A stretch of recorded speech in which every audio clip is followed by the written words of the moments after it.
Very happy to be here with the sweetest, most wonderful, loving yoga teacher, writer, Winifred Wilson Mathan. Uh, in Ojai, I'm on Maui, and Winifred has this beautiful, beautiful book, which you literally been in the process of getting this book out for three years, working on it for about 2.5, 3 years. It's now about 3 years. Yes, Yeah. indeed. And it's so interesting that I ended up here in Ojai because of family circumstances where my designer is. And so I get to actually work with him. We've been working through Zoom on the pandemic, and I'm so happy that it's worked out so I get to be with him.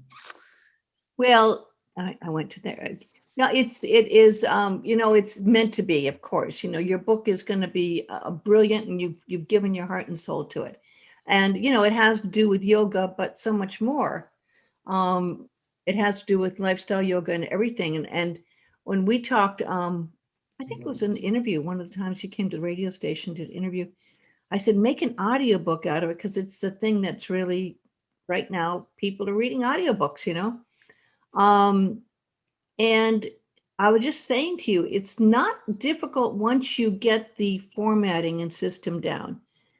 But here's the thing is it takes a lot to just figure that part out.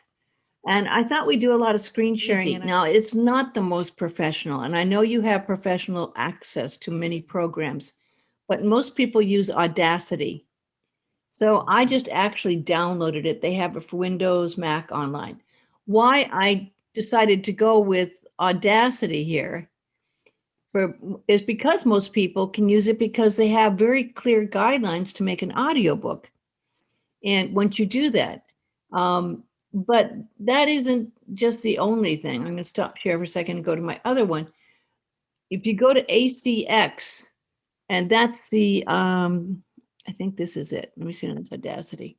Yeah, ACX is the one almost everyone uses. Why? Because ACX is the one that most people can get into. Now let's going back to that one. Stop here. ACX is what people use to get into Audible. So, if you go to acx.com, which I'm at here, and I'm just trying to get it to show it to you, it goes down the whole list of what you need. So if you go to acx.com, it takes a bit to load it, but we'll go down together what it takes to actually make an audio that's acceptable. And why ACX is good is because once you go to ACX, you can actually go from there and upload it right to Audible. And when you go to Audible, then you can get it right to Amazon. And so this is an important thing to get down because they have all kinds of classes. They have all kinds of, they have ways you can take their university. Can you see that ACX audio submission requirements now? Are you able to see that on the screen? Yes.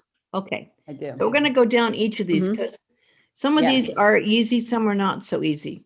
The easy ones that starts with your submitted audiobook must be consistent in overall sound and formatting. And that's really key. And, for someone like you, that should not be hard. Basically, once you get a system that you like, whether it's Audacity or Adobe Audition, basically you keep your settings. And whatever those settings are, then you just use them each time and it will be consistent, The only thing that might change if you change your microphone, if you change what you have for a microphone, that could change it. Now, so it's good to get a microphone you like and use and make sure you have a windscreen on it and that it's a good sounding microphone that is not omnidirectional. You don't want an omnidirectional mic. You want a mic that's directional. So when you're talking into it, it doesn't get outside sound. The main thing you want when you do an audiobook is not have outside sound. If you have sirens and dogs barking with an omnidirectional mic, you're gonna really get all this excess noise you don't want. And there's lots of good mics. You probably have access to them because of your connections with a good mic, but that does make a difference. A good quality mic is nice. Okay. So then you get the settings and you get your mic and you stick with it through the whole book, okay? One thing that first mistake I made, and a lot of people make, include opening and closing credits. So simple, but literally I did my first book and got rejected because I had not put in my opening and closing credits. So basically you have your book pretty well written. You have to look at each part of your book as something that you record. So if you say dedication in your book, you have to have you have to say dedication and read the dedication. That literally might take you 15 seconds, but that is one file and that has to be listed as dedication and uploaded as dedication. If you have a forward, you have to say forward and then you read the forward, right? The one thing that I didn't do was I didn't do chapters. To me, chapters didn't make any sense at all because in an audiobook, you don't really have the chapters. You could still do that. So, but each, at the end, if you have anything that you wrote, like your website, etc., that's closing credits, and you would say closing credits, and you'd read your closing credits. I had not, it's such a simple thing, but I hadn't even thought about, reading that title page saying title page and the name of the title. And, that's one file. It's like, well, really, that's literally 5 seconds, but that has to be included. So everything in the book you do into the audio file, and each chapter, each forward, each everything is a separate file to be uploaded separately. So you get that right? You understand Yes. that? Okay. Yes. So Thank you. this is important, simple. All must be comprised of either mono or stereo files. So again, once you get those settings, you just stick to those settings and you'll decide in the beginning what you want for yours, mono or stereo. Include a retail audio sample that is between 1 and 5 minutes long. This is simple, but it's important, okay? You just pick one chapter that you feel really says what your book is about, and you have that as an audio sample. Why is this important? It's important because this is what people listen to when they go to Audible or they go to Amazon. They can listen to that sample. And they will oftentimes, just like when you get a book and you want to have a sample reading of the book, this sample will make people decide whether they want your book or not. So let it kind of be a true reflection of what your book is about, right? And it's true, contain only one chapter or section per file with section header, read aloud. In other words, say chapter 2, on the road or something, whatever, and then read that, okay? It must have a running time no longer than 120 minutes. It scared me at first because my last book I did was 350 pages, but it's meaning here file, okay? So when you say a file, it means no chapter can be longer than 120 minutes, not the book, okay? So you go by chapter and each chapter is a file. So it's very rare that you would have a chapter that would be longer than 120 minutes. This is an interesting one. Have a room tone at the beginning and the end and be free of extraneous sound. So I didn't even know what that meant in the beginning, okay? I thought maybe they actually wanted a tone, but basically what that is you leave space at the beginning, about 5 seconds. And that gives them an idea of what the extraneous sound is. It must be almost like zero extraneous sound. But at the beginning, and this was strange. This one little thing took me 3 months to get right because I submitted it thinking I had that and I didn't. And I had to do it over and over and over again. The bitch of it is, if you have all done your recording already and not left a room sound, which should be barely any sound at all at the beginning and the end, it's a lot harder putting it in after you've recorded the whole thing and trying to put in that same sound or whatever it's you're never zero sound. There's always some very low level sound, but you can't recreate that. They need to know that same sound that was there when you recorded the book, right? So give yourself when you start to, before you say chapter 1, give yourself at least like 3 seconds, just a space at the beginning. And when you're through, don't shut it off. Just give yourself again at the end. give yourself at least 3 seconds, 5 seconds, good too. So that's an important thing. It's a little minor detail that can drive you crazy if you don't do it right. The next one, measure between minus 23 dB and 18 dB RMS and have 3 dB peak value and maximum of minus 60 dB noise floor. Okay, this one's a complicated one. It's best if you get an audio engineer to do that first setup for you. When you do a little sample yourself, you want to check that out. This isn't that hard, but it can drive you a little insane if you don't have your settings right. Now, there's most of these things like Audacity, Adobe Audition have settings where you can actually make sure these settings are at that place where you can get it or you can recreate it. I had to recreate it many times. The part that I didn't like when I recreated it is then you start playing with the quality of your sound. If you start doing normalizing or compressions or doing things after the fact can mess a little bit with it. So this is best, if you need be, to have an audio engineer set this up for you so that you have those proper settings when you record, you can go back and look at this and see indeed if it is minus 23 dB and 18 dB RMS. And then you got to look at the peak values. I'll just click on this because this is an important thing, right? Each file must measure between minus 23 dB and 18 dB RMS. Simply put, all files must fall within a specific volume range. By keeping all the files within this range, not too loud, not too soft, users won't have to constantly adjust the volume of their playback device. Of course, why didn't they just say that? But that's kind of what that's about. Each file must have a peak value no higher than minus 3 dB. This is what happens, sometimes you can be too hot. And then if you laugh or if you say something which is an exclamation mark, it's easy to go above that peak value. This is where compression can come in, and it can adjust that. But again, that can change the quality of the way the sound is. Some people love compression, some people hate compression. I don't happen to like compression because compression makes your sound, it cuts out the tonal qualities. It's good for some things, but I think your husband and I got in a debate with this about compression one time. Audiophiles that are real audiophiles don't necessarily like compression. Each file must have a noise floor no higher than 60 dB RMS. Noisy files that contain background sounds and other distractions make it difficult for listeners to focus on the material. So that's a noise floor. Now, almost every audio system has something where you have a click where you can take out extraneous noise.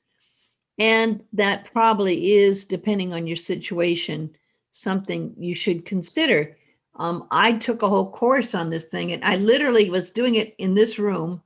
And, it's not a studio. I mean, this guy said, okay, get yourself an umbrella, a sun umbrella, and hang over the sun umbrella a sheet or a blanket, and that cuts out a lot of extraneous noise.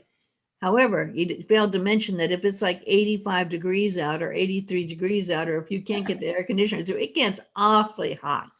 And then you have to have a little light inside that sun umbrella to just see what you're doing, because it's dark because you have an umbrella in there. Now they suggest doing that sometimes. If you can get in a studio that doesn't have a lot of extraneous noise, you won't have to deal with that. I mean, that's up to you. I imagine you can get in a studio to record this, can't you? Put her in the closet. Put her in that closet. That's the old trick, Dave. Dave. I did this.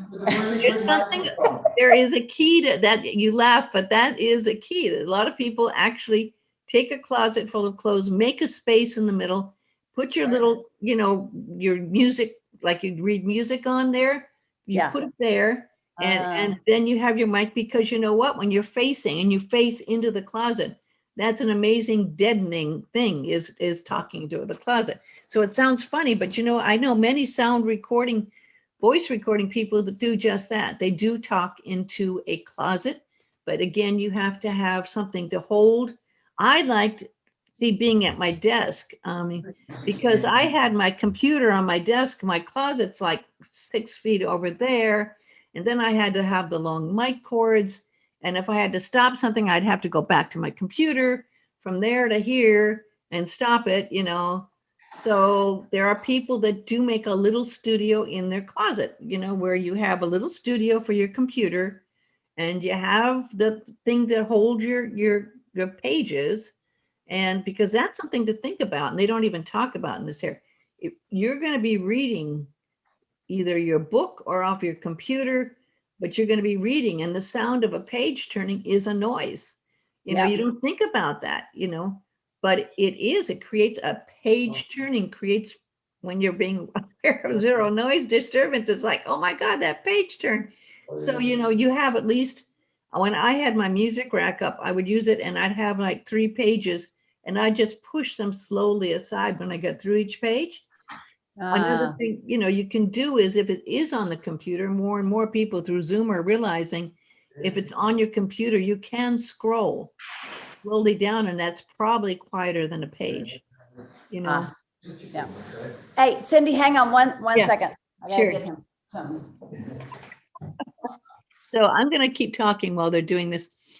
Each file must be 192 kbps or higher, 44.1 khz MP3 constant bitrate CBR. That's going to throw a lot of people off right there. That sounds very confusing to a lot of people. To a sound engineer, a music person, it wouldn't mean anything. But, if you were just to see this and you were starting out, I have no idea, 192K. I've been in radio and audio all my life, and I don't know what 192 kbps or higher. Some people get to this point and they have everything set up and they go, oh, I don't know what to do with this. But, before going on sale in the Audible Store, files are encoded in a variety of formats. Customers have option of downloading. That's 192 kbps or higher. Constant bitrate, which is important. MP3 files are required, okay? So that's the MP3, and I have to say this drove me a little crazy because we know if you're an audio file or if you've done any work, you do everything in WAV, right? Because WAV is a better file than MP3. Well, I read this and I recorded my whole book, which took me 6 months, in MP3 files because I read this. And then I realized, oh, shoot. I was supposed to really do it in a WAV file. And then after I had it in a WAV file, bring it down to an MP3 file. This does not say this. This does not say this anywhere. I mean, I've read all these things and it doesn't say record in WAV and then download to MP3. It was afterwards when I was talking to an audio engineer, they said, well, you should have recorded this in a WAV file. I said, but it said MP3. And they said, yeah, but you do it in a WAV file. And then when you download it from a WAV file, you make it to an MP3 file because you have, right, Dave? Right? Yes. And they don't make this clear, okay, I could have done a WAV, but the problem with WAV is any person will know, you do WAV files for a CD, that's a lot of gigs, you do WAV files for a book. Oh my God, you better have a huge backup file that's taking this because, WAV takes up tons and tons of space. I mean, really eats up your space. So, record it, I would say in a WAV, but then if you use Adobe Audition or Audacity, you can then, once you do it in a WAV, download it in an MP3. Here's a question I should have done, I didn't. Do you want to keep the WAV files once you've downloaded an MP3? That depends how much backup drive you have, right?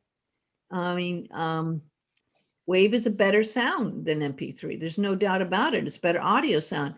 Do people notice the average person reading an audiobook? No, I don't think most people notice. But, if you want to use it for something in the future, where it's seriously, maybe that chapter is going to be the basis of something you do that's important. It'd be nice to have the WAV file, right? Mm-hmm. So that's a question you probably ask your constant audio engineer. Like, okay. Should I keep this WAV file? Do I have a backup hard drive that I can put it all on? If you have one of those tera gig, how many gigs backup things, I mean, I would keep the WAV file as a backup. Don't worry about keeping it on your computer. I've lost more computers with, there's too much space. What do you say? Yes, I have you covered, Winifred. Okay, good. So now you go, you know about that. Okay. All files must be the same channel format, all either mono or stereo. That's obvious. So again, once you set up your file, just keep it that way. If someone else uses your recording system, double check and make sure, because it'll drive you crazy if you've recorded all mono and all of a sudden your computer, you sit down, think it's the same, but it's gone stereo. That's not going to work. You'll be screwed up. You have to have, and you'd have to literally re-record it at that point. Wow. Simple thing, but just is worth checking, right? Worth checking twice. Each file no longer than 120 minutes. That's simple. Just that's no problem. Your chapter is not going to be 120 minutes long. Your submitted audiobook must be narrated by a human. Sounds funny, right? But you know what? I couldn't believe it. Just the other day, Winifred, I got an email saying, for all you radio people, we now have a recorded AI that sounds just like a person, and you don't need to have an audio back announcer any longer. Our AI sound just like people and have all the inflections of people. It's like, Oh really? my gosh. Honest to God, I read that and oh my God, what if we come to, okay, let's put all our DJs out of work and just have an AI recording everything, right? It's insane, but yes, you have to be a person. Would they know? I don't know. Okay, so we're back now here to video lessons. It's worth taking the time to go through 1 or 2 video lessons, right? You probably know the audio terminology, but some people may not. But the video lessons are pretty good and they're pretty easy, and a lot of people have used them, so they're pretty foolproof. We know that all submitted audiobooks must be consistent in sound. Each uploaded file must be free of extraneous sound, must include opening and closing credits. You got that, we covered. Yeah, the sample we covered, okay. And each file must have, we got that, the room tone. Don't worry about that. That's basically just a space before you begin talking in the end. And I think we covered most of these now. Yes, I think we've covered all of that. Now, the hard part is, again, getting to that file. Do you know what audio file are you going to, do you want to ask Dave what audio system you're going to be using to record? She's gonna be in Pro Tools. I'm gonna do. Oh, well, wait. oh, okay. Most people don't get to use Pro Tools for their audiobooks. So yes, that's She's covered. Don't worry yes, about she's it. covered. So all you have to do once you're in Pro Tools, because I used Adobe Audition. Most people use Audacity because it's pretty simple and it's free, you know. But if you got Pro Tools, you know, you're doing fine. Just make sure all of these settings are in the right way, and before you get seriously recording, do some samples and do a test on making sure that each of the tests fulfill what you need within this. Okay, so Yeah. typically in the beginning, people using Audacity use normalize, you know, they do that. Sometimes they do the peak level thing that contains making sure your peaks, there's a file in Audacity that actually gives you a check to see if it requires the fulfillment, which actually I think is very handy, and no one else does that besides Audacity, but they actually have a little thing that you can check each thing you recorded and see if it is accepted as you do each chapter, which I wish someone else would do. Maybe they have, but I haven't seen anyone else do it. So I would sometimes take my files I've recorded in Adobe Audition, put it in Audacity, and see if it fulfilled the requirements, because it tells you right there if it's good or not good. Yeah. So So you- when are you saying that Audacity or what, like you record in that in No. ACX? No. I recorded No, he's ACX. right. I mean, Audacity is like the worst and the lowest, the cheapest.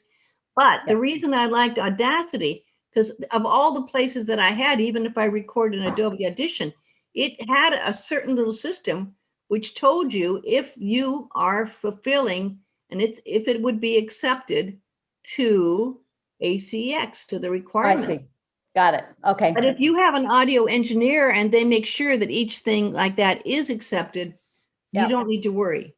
But for Okay. someone starting out, you know, I mean, like, even though, I mean, I had done an audio book before, but I had a sound engineer. and going over it all. And boy, I didn't realize till I did it myself how nice it is to have a sound engineer doing all of that. Got You know, so that's just, you know, most people doing it are starting out and they just use Audacity. Dave is right. It's the worst, but it does have this really nice feature that tells you if what you recorded is acceptable to Audible or not. So, Got I it. mean, if you know and you do one sample and you go there and do it and check that, it's fine. I don't think you would have to worry since you know the audio requirements, and as long as you have an audio engineer knowing that you don't have a lot of extraneous sound and that you're not having too high peaks and that it's not too high or too low and it's consistent, that's all in either stereo or mono, you know, you should be fine. Then you go to the whole next level of ACX, which gets really, really tricky again. I mean, I first did my book and just said, okay, you can either give it to them and they keep it all. Basically, they give you a very small percentage. I don't know. It was ridiculously small. To me, it was ridiculously small. But then again, they're getting it out and distributing it, right? So, but what I didn't realize with that one that allowed me to choose the cost of it and to do all that and let them distribute it all, I didn't realize that I couldn't take that they literally they own your book. They own your files, because I didn't find this out till I wanted to upload it and make it a CD and put it out on CD Baby. And I realized, no, you cannot do that because you just signed away your right to do that. And they then own it. They don't And is talk that about with this. who? Who's that with? Audible? ACX, Audible, Oh, yeah. ACX. ACX goes, and I think they're owned by Audible. I don't know the thing, but there's a deal they have together. So this is why it's important. I went the second time around and I decided to keep my own ownership of it. What I didn't realize is that I then no longer could choose the price. So my book on Amazon for prayers, affirmations, and meditation cost $24. Like, who's going to spend $24 for this book? I was like, oh my God, what did I do? So then what am I going to do? I think I'm going to put it up on CD Baby or some other place and put it out there, you know, where I can control the price better. But will it go out there? Then maybe, or maybe not. You know, I mean, I made a second mistake thinking that I could take this book and actually, you know, compress it enough to make CDs out of it. Do you have any idea how big these files are? You can't get them on one CD, and a CD you only can get 90 minutes. If you have all of these books, I mean, chapters, believe me, it's longer than 90 minutes. So I thought, well, okay, if it's a double CD, fine. It was going to take something like 7 CDs to put this out as a CD. So then you go to the next step, which is like, okay, that's not going to work. The next step was like, okay, probably can still get it out and put it out as a MP3. So then you can do it with just a download. Okay. So that's mistakes I've learned. That's kind of good to know ahead of time.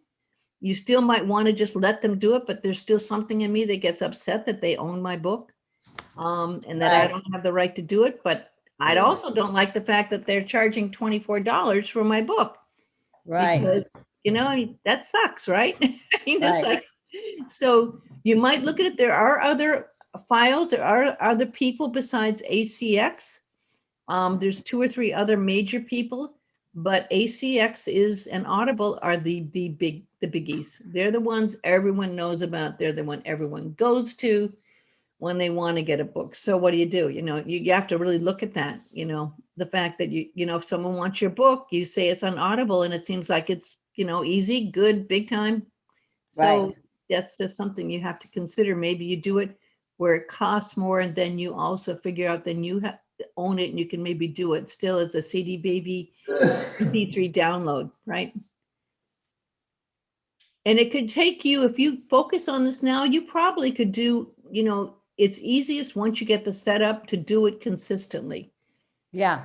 Yeah. Because then your system's the same, the audio, like say you started now in Ojai and then you came back to Maui, you'd have different sound. You'd have different. Yeah, no, I'm going to wait till I get back to Ojai. Yeah. Excuse me, Maui. back to Maui anyway. I'm trying to prepare my steps so that I can get there and land and do it. Yeah, and there's a lot of testing you can do right now, and do the research about what the other systems are besides ACX and Audible, and what you can do, because there's a lot of people that would like to solve that problem. I can I can tell you there'll be a lot of people, I'm including me. I haven't figured out the answer to that one because I want to do some more audiobooks. I have 3 other books I'd love to do. Yeah, But, yeah. they're ready You to have that go, but beautiful, yeah, you have the voice for it, and obviously, and but so it's I not just that, it's a setup. It's the setup, the consistency and the time. And literally, when I was doing my first one about flying, it's how to stop the stress of flying. I did an auto. I did this at 4 a.m. I would come into the room here so it'd be quiet at 4 a.m. and record till about 5:30. You know what? I didn't even think of birds. When the birds start singing, you can hear the birds outside, right? I mean, who would have guessed? I didn't know, and I play it back on. Oh my God, there's birds outside, right? But if you but if you've got a studio and set up, you don't have to worry about that. yeah, yeah. Oh, super helpful, Cindy. Thank you. Yeah, Thank you, I'm really thank you. excited for you. I think it'll be a great one to have out. And how's it looking for getting your book out now? We're tidying up the last stages of the design, and we're hopefully that will be done in 2 weeks, and then it'll be sent off to the printer. And with the binding and all that, it will likely be in Maui by August.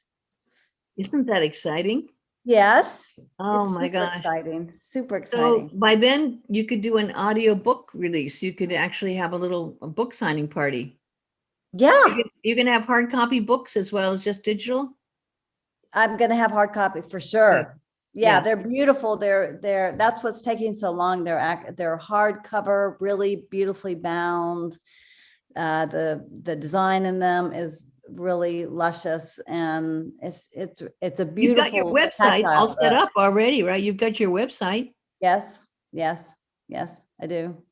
Can people see So pictures of your book yet? no, I'm changing the front cover. That's like I had it all set, and then I've had second thoughts now that it's all done. I think that I want to tweak the front cover just a little bit because it seems a little too busy to me, because it's just a really elegant, beautiful book. And, the whole design phase has taken has had its own journey, that where we started now is, as I said, I feel like it's a little too busy. I want it a little simpler and a little more elegant. So we're taking a last run at that, and then we'll be done. Well, it's interesting, but the book is even the cover is important, not only on your hardcover. And yes, you can't judge a book by its cover, but people do judge books by their cover. And you wouldn't think this, but they even judge their audiobooks by the cover, because you see, even though it's a small little square up on Amazon, it still says something, Yes, So yes, it's yes. very important to get that cover right. You know what doesn't matter in the long run, which takes probably even more time than the cover, the back cover. Now, if it's a book in a bookstore, the first thing people do in the old days of bookstores, you get a book, you hold it, you look at it, and then the first thing, and I've watched people, they turn around and read the back. Yes. On Amazon, they don't care about the back at all. On Audible, there's no back. So, but the cover, yes, is really important. That was part of the redesign. So I'm doing, the front cover, the back are my endorsements. The left flap is a sort of a book summary, and the right flap is bio. Perfect. Like the classic layout for that. So once that all gets into place, then we'll go to print and go to press on it. And there's some things on it that are special, so it's going to take a while to get through the printing and binding process, because it's expensive. It is, but it's lovely. It is, and it's too bad that you can't. Don't forget the cost of shipping. That's one of the bitches I never considered till my book, and then the people who print it have to ship it to Maui, and books are heavy. So that shipping is like, oh my gosh, unless you want to go actually fly somewhere and get a box or 2 box loads and bring them back with you, it'd be a lot cheaper than having them ship it. I'm just saying, sometimes have like $600 in shipping fees on my books. Yeah, I factored all that in. Oh, You know, good. I just, because I'm also, you know, after I, at the tail end of it too, it's now that I've had the whole book and the design and what I'm trying to convey to the reader. I don't want to just stuff this book into a plastic bag and ship it. I'm going to, you know, I have a thank you card that goes in, and I'm Wow. going to, you know, all the, like, there's a few little details I want to have on it before it, you know, gets sent to the reader. Oh, So that's why I'm shipping it to me. And that's why I'm going to sign some of them and, you know, all that type of thing. Some really personal touches, because it's a very personal book at this point. Oh, wonderful. How exciting. Well, when you get back, let's plan to do another interview. I'd like to talk to you about Thank what it's you. like in Ojai and Yeah. catch up with you. It's been too long, my friend. I know, I miss you so much. I'll see you when we get back, and I'm glad all is well with you. And Yeah. thank you for your Yeah, time. well, And I'm your going to post expertise. this. I'm going to post this so you can have a copy. Thank you. Great, great, and- great. Yeah, and we'll do I do an audio and a video of it. So you know the basics though.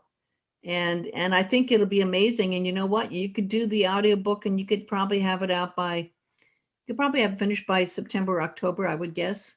Oh, that'd be great. That's a perfect addition to the Right, hard, you know, the hard copy. So exactly. that's awesome. And I have to say, you inspired me to do this. And I came back around on it now that I'm sort of further down the path of this whole dealio. So thank you so much for, you know, really modeling the way of how you do these Well, things. and another nice thing is once you do it too, you can submit it to the Grammys in spoken word, you know, with an audio like this. You can record it and then submit it to the Grammys.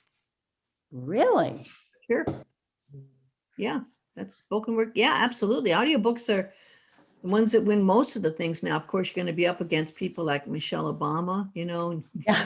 Clinton, Oprah Winfrey. I mean, I do this. I have 7 CDs that are audio spoken word, and I tell you, you know, but it, you know, at least you get it in there, right? Why not? Why not? Yeah. Okay, big hugs and lots of love to you. Love, love, love. Love, love. Aloha. We miss Aloha. you. And I'll see you in June. All right. Okay, Thank bye. you.